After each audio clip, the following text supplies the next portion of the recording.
Y hace un momento lo anunciábamos, ha llegado una comisión de la CIDH, una delegación más bien a nuestro país. Se ha reunido con el ministro de Justicia, también con el Procurador General del Estado y otras autoridades.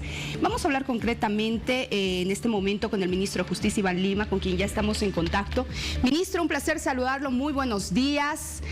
¿Qué le dijo esta comisión, esta delegación que ha llegado, su representante más bien? ¿Hablaron de las 36 recomendaciones y cuáles de ellas se cumplieron? Vania, buenos días, gracias por el espacio. Es una mesa de trabajo que tenemos implementada en el país a partir del 22 de enero del año pasado. Es un convenio que tenemos en seguimiento a las conclusiones del GIEI, del Grupo Internacional de Expertos Independientes. Recordarás que en más de 8 meses de trabajo, ellos llegaron a una serie de conclusiones que determinaron recomendaciones para el Estado. El MESEC no es una actividad aislada que se realice en esta visita, es un trabajo sistemático que viene desarrollándose ya desde el 22 de marzo del año pasado y que permanentemente evalúa el cumplimiento de todas las metas que nos hemos trazado a partir de la conformación de esta mesa de trabajo. Evidentemente, el equipo del MESEC esta vez está presidido por el relator del país, Joel Hernández García, que además es un comisionado de la Comisión Interamericana de los Derechos Humanos, y todo lo que tiene que ver con esta temática, con la implementación del plan del trabajo del MESEC y las recomendaciones que nos dio el GIEI, son parte de un diálogo permanente y de un trabajo conjunto con la CIDH. ¿Y cuánto se ha avanzado, ministro, en estas recomendaciones y en lo que viene de aquí en adelante, qué es lo que se ha proyectado? Mira, en cada una de las 36 recomendaciones se tiene determinaciones en 3 áreas de trabajo.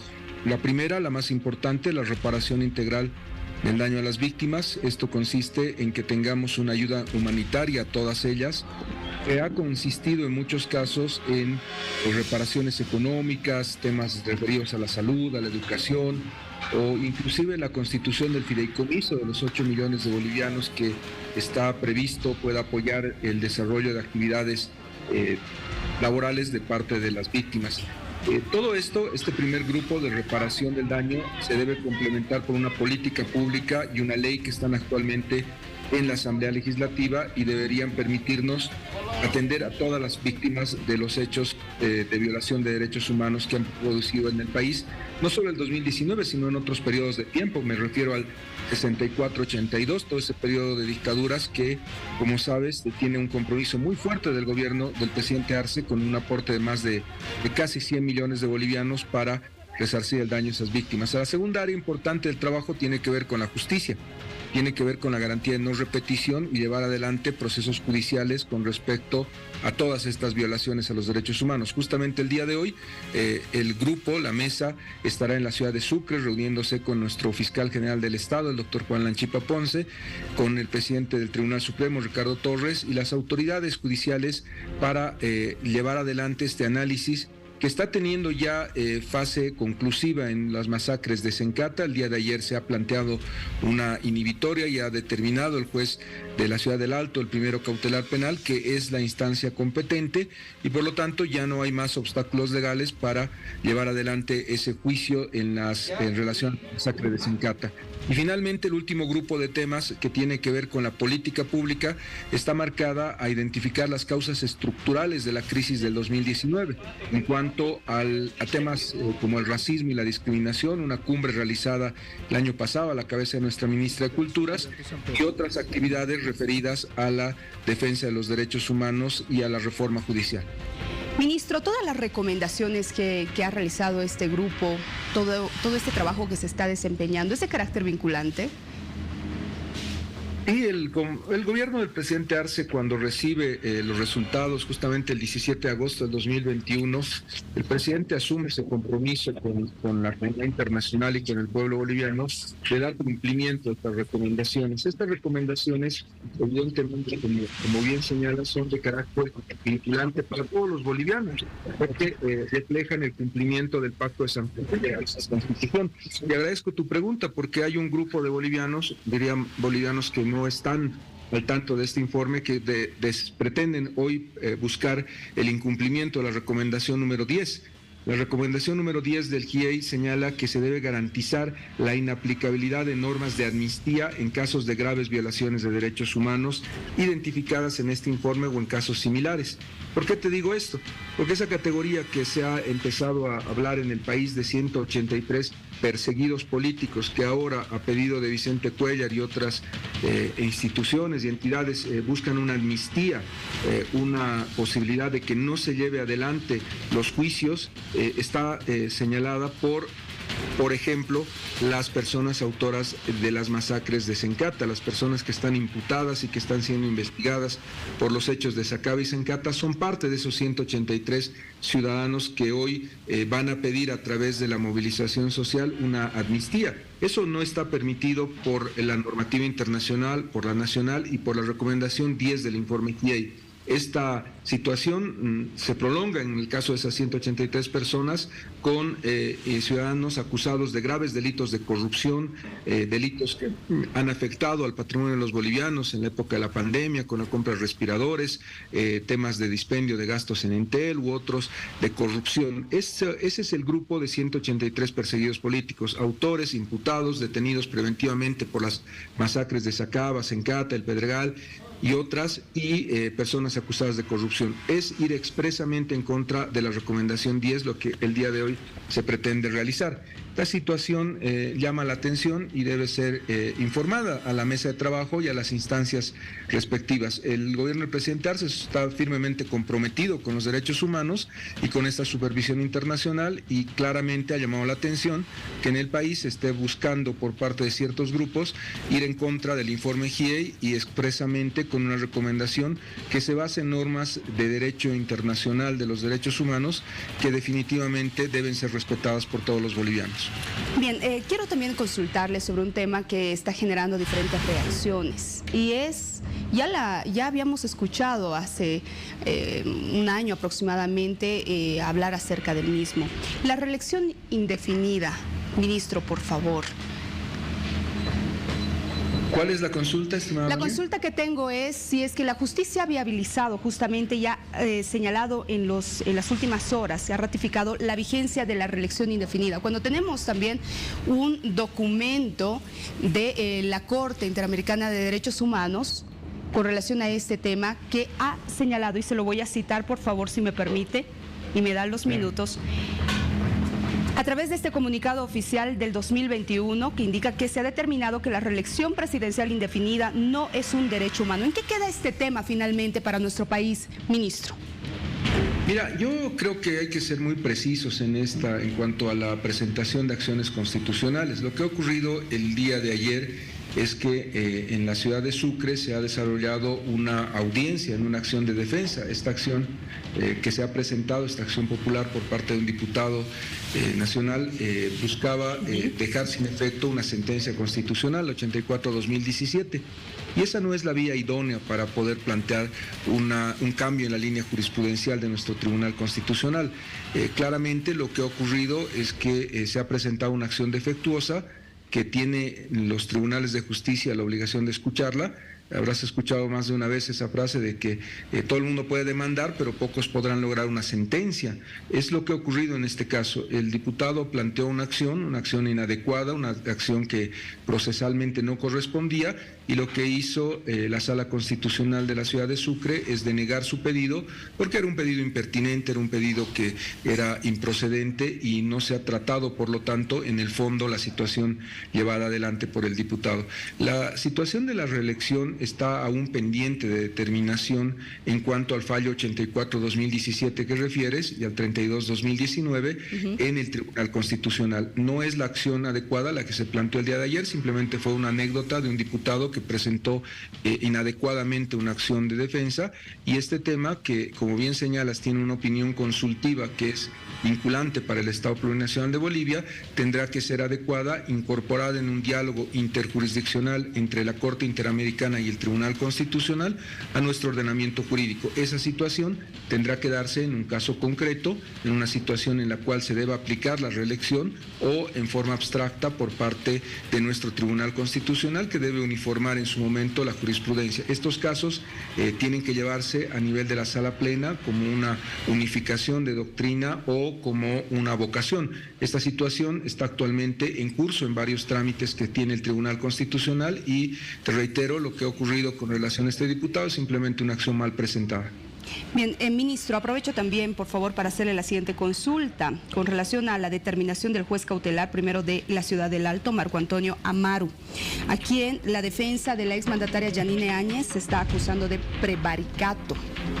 ¿Qué corresponde en este caso? Él se ha declarado competente y ha determinado que la expresidente sea juzgada por la vía ordinaria. ¿No correspondía aguardar también una determinación del legislativo o cuál es el procedimiento, ministro? El procedimiento es el que hemos llevado adelante. Nosotros como Ministerio de Justicia asesoramos a las víctimas de Sencata y lo que hemos hecho durante 2 años de la gestión de gobierno es seguir la vía del debido proceso, llevar adelante todas las peticiones y todas las argumentaciones de las víctimas ante las instancias correspondientes. Claramente hay la posibilidad de llevar el caso ante un juez cautelar penal, lo hemos hecho ya en el caso de la empresa boliviana de alimentos. Te recuerdo que ahí ya la justicia boliviana se ha pronunciado en todas sus instancias, incluyendo el Tribunal Constitucional, en sentido de determinar que la competencia de un juez la define él mismo en este momento del proceso, cuando se le informe el inicio de la investigación. El juez ha aceptado ser competente, ha tomado en cuenta nuestros argumentos y a partir de este hecho lo que corresponde es que se desarrolle la etapa preparatoria del juicio y eventualmente una acusación o sobreseimiento de la ex senadora Áñez que nos permitirá llevar a juicio oral, público y contradictorio la masacre de Sencata. Es un momento histórico, es un momento relevante que se ha producido el día de ayer y esta decisión no es una decisión que no pueda ser objeto de recursos. Han elegido una vía que me parece inadecuada, la vía que planteas de señalar que existe un prevaricato muestra la debilidad de sus argumentos. Lo que ellos podían plantear son otros recursos ordinarios y extraordinarios, no lo han hecho, seguramente los harán porque siempre anuncian algo y hacen otra cosa en la materia procesal que está llevándose adelante. Pero el punto de fondo es un momento histórico, las masacres de Sencata este año deberían estar ya en la justicia ordinaria, en un juicio oral y público y tendremos ya la oportunidad de presentar pruebas, argumentos y lograr una sentencia en el caso que señalas. Ministro, y para que nos quede claro, ¿en qué quedan las proposiciones acusatorias, incluso presentadas por el propio ministerio? Lo reitero, desde el año pasado nosotros le pedimos al senador Flores que remita esos casos a la ciudad de Sucre porque no habiéndose tramitado los mismos y no habiéndose determinado una autorización de juicio, las mismas fueron efectivamente remitidas al Tribunal Supremo, a la Sala Penal y se ha hecho la solicitud correspondiente, no solamente por nosotros, sino también por parte de la ex senadora Áñez que ha planteado una inhibitoria. La situación es procesal, ya la vía de un juicio de responsabilidad ha quedado descartada por un argumento convencional, un argumento de derecho. Ese juicio se realiza en única instancia y la jurisprudencia de la Corte Interamericana ha señalado que esa vía es inviable de tramitarse cuando se trata de un proceso en única instancia. Por lo tanto, el único proceso que está en curso en este momento es el proceso ordinario y la referencia que hacen a un eventual trabajo de la Asamblea Legislativa ha quedado descartada. No es posible llevar adelante, como ellos mismos señalan, 2 procesos por el mismo hecho y este proceso ya tiene competencia de un juez y va a ser llevado adelante en el marco de un debido proceso. Para cerrar, ministro, ¿cuál es su punto de vista con relación a este Cabildo Nacional que ha sido convocado? El que te refería, pedirle a la población que busque la amnistía de personas que han cometido masacres en el país, actos de corrupción y graves irregularidades, no es parte de la posibilidad democrática de lograr soluciones a los conflictos. Creo que la vía idónea son los tribunales de justicia, son los recursos, es la argumentación adecuada basada en pruebas para lograr soluciones. Definitivamente toda la posibilidad que se deba seguir para un cabildo tiene que seguir una normativa que está señalada por la Constitución y por el organismo electoral. Hay la posibilidad de pedirle al Tribunal Supremo Electoral que haga una observación y un relevamiento de estos cabildos, cosa que no se ha realizado, y también necesitamos que todos los pedidos que se realizan o que se plantean en el país, en cabildos que están legitimados por la Constitución, sean en el marco del derecho. Este pedido, el principal que tienen, no se adecúa ni a la Constitución ni a las normas de derecho internacional de los derechos humanos. Es lamentable, pero definitivamente respetamos esta posibilidad de ejercicio democrático, aunque, reiteramos, no se ha ceñido a los marcos de nuestra Constitución y la ley electoral. Ministro, también se está pidiendo la reestructuración de la justicia, un referéndum por la justicia, diferentes plataformas, el CONADE también de La Paz ha hecho el planteamiento. Claramente es un proceso desfasado que le está mintiendo nuevamente a la población. Como sabes, el presidente Jacintó Ifel ha señalado que las listas de candidatos a magistrados deben llegar a más tardar la segunda quincena de abril al Tribunal Electoral para iniciar un proceso que debe culminar el 31 de diciembre. La vía que se está proponiendo ahora de recolección de firmas terminará el mes de abril, será seguida de una verificación de las firmas, será llevada al Tribunal Constitucional. No hay casos con la complejidad de que demore menos de 3 meses, y después de todo ese largo proceso tendrá que volver nuevamente a la Asamblea Legislativa, al Tribunal Electoral, al Tribunal Constitucional, para validar las preguntas del referéndum, como ocurrió el 21F. Eso probablemente termine este año, y algún momento, el próximo año, podríamos llevar adelante un referéndum de aprobación por voto popular de una reforma constitucional, superados los obstáculos que te planteaba en la tramitación de este pedido. Eso no va en relación a los plazos que tenemos en la Constitución de renovación de esos 26 altos cargos de la justicia.